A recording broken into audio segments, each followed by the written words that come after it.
mean, so your first actual live fight was Jermaine Taylor. What, I mean, I would think it's gone down as one of the greatest fights of all time, certainly the finish. I mean, you must have been pinching yourself, weren't you? It was incredible to watch. It was a bit scary, obviously, going out. He'd left me for 3 weeks to go and train in Canada. Yeah. And then, these men, you know what they're like. Yeah, and then I went over to Connecticut with all of his family and a few of his friends. We all got the plane out together, and just the feelings you go through are just like so different. So 1 minute it's high, 1 minute it's low, but it was just an amazing fight.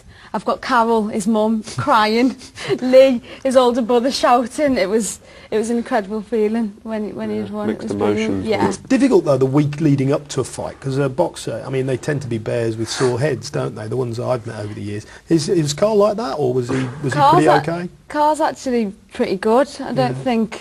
No, he doesn't get angry really or stressed. I know I've heard that a bit, but I think if you're around people that you're comfortable with and you're happy with, it's people that annoy you that you can be more snappy. But if you're comfortable with someone and you're happy, like I am with my family and my friends and with Rachel, it's fine. But if a dodgy reporter, news reporter phones you up, starts asking silly questions, you're thinking, leave me alone. I don't want to answer that. Yeah, you can probably snap a bit quicker than maybe. You get annoyed. But I don't really switch on until right before the fight on the day.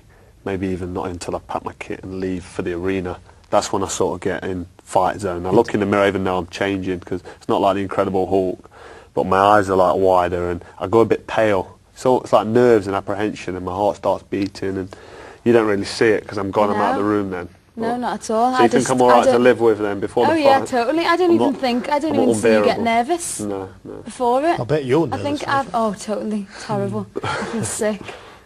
After that, it was an incredible fight, because it was the first time Carl's ever been down, of course, in a pro ring. And we were all there, all of us hacks at ringside, and third round, and we were all sitting there. But in fairness to Carl, you know, he looked over to his corner, checked he was all right, got up and... No, he did it as a professional would do. It was brilliant. But I remember thinking, it's a bit like slow motion. He's on the floor. He's told me this is not supposed to happen. I know this is not supposed to happen. Why is he on the floor? So we got up, and it kind of just seemed it all changed. Well, I thought it did, and he's like, right, he's up. He's getting stronger. And as Carl does, he gets stronger towards the end of his end of his fights. Yeah. Well, he certainly did in that one. 14 seconds from the end, he actually sparked him out.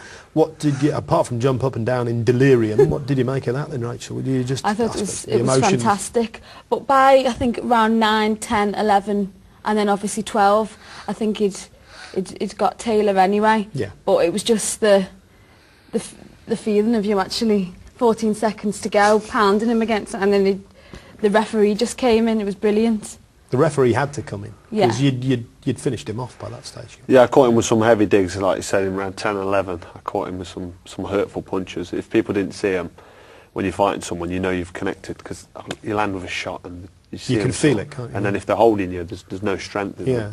Before I knocked Brian McGee out, he was trying to hold me, but it was gone. And Taylor, that happened to Taylor at the end of round 11, and at the start around 12.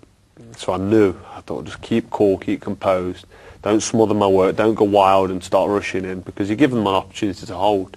So I had to keep my discipline, even in the last round. Even though I pretty much in my own mind knew I needed a stoppage, I wasn't looking for the stoppage, I was looking to just finish big. And a big finish for me, because I punch so hard, usually 9 times out of 10 is a stoppage. But no, the mixed emotions at ringside must have been up and down, me on the floor, then boxing back into it, then getting caught with a few more digs, then catching him, and then round 10, right, who's won?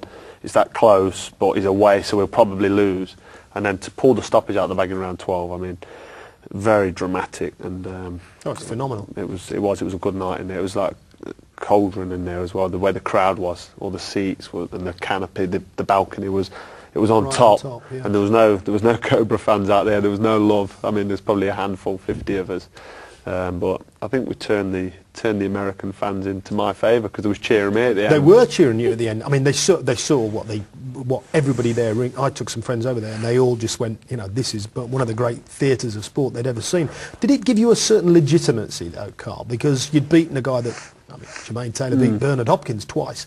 Did it feel as though that was the one that really gave you, you know, that stamped world champion? Yeah, definitely. Even though what's happened, because you always look at the next fight and what they've done, like with Jeff Lacey and what he's gone on to do, not much. And you know, Taylor lost to Arthur Abraham. Yeah. Although I thought he was boxing well and he did everything he needed to do, he got knocked out quite bad very late on in the fight again, but he was injured, he was worn out from my fight. He actually had a brain bleed in that fight as well, which could have been nasty. He's retired from boxing now, which is good, but you've got to remember, when he fought me, he just stepped up to super middleweight. He just had a good win against Jeff Lacey, and he was fighting, in his eyes, a nobody from England, you know, skinny white kid from the burbs, as he said, you know, and who's Carl Froch? Who is Carl Froch? So he was coming into the fight, fighting for a world title against an unknown quantity from England, and he was thinking, yeah, I'll do a number on him and I'll win this title. So he just beat Jeff Lacey, he was on top of the world, he was flying at super middleweight, so in his mind, he'd lost at middleweight to Pavlik,